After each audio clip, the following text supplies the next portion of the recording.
సతీదేవి చనిపోవడానికి కారణం శివుడు అని మీకు తెలుసా?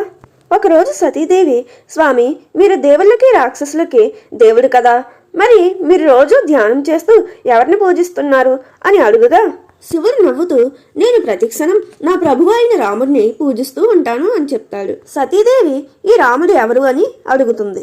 రాముడు ఎవరో కాదు, ఆ విష్ణువే. త్రేతాయుగంలో రాముడిలా అవతారం ఎత్తి ధర్మస్థాపనం చేస్తాడు అని అంటాడు. స్వామి, మీరు చెప్తుంటే ఆ రాముడిని ఇప్పుడే చూడాలని ఉంది అని అడుగుతుంది.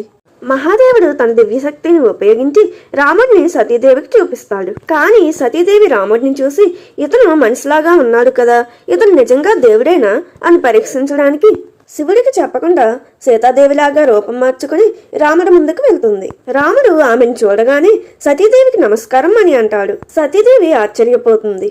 ఇది ఎప్పుడు శివుడికి తెలుస్తుందో సతీదేవి మీద చాలా కోపంతో ఉంటాడు. సతీ, నువ్వు చాలా పెద్ద తప్పు చేశావు. ఏ రూపంలోకి అయితే మారావో ఆ రూపాన్ని నేను రోజు తల్లిలాగా భావించి నా మదిలో పూజిస్తూ తలుచుకుంటూ ఉంటాను. ఇప్పుడు ఈ జన్మలో నేను నా భార్యలాగా అస్సలు చూడలేను అని చెప్తాడు. ఈ శాపం వల్లనే సతీదేవి దక్షిణ యజ్ఞంలో తన శరీరాన్ని త్యాగం చేసి మరుసటి జన్మలో పార్వతీదేవిలాగా జన్మిస్తుంది. మీలో ఎంతమందికి ఈ విషయం గురించి తెలుసో కామెంట్ చేయండి, షేర్ చేయండి.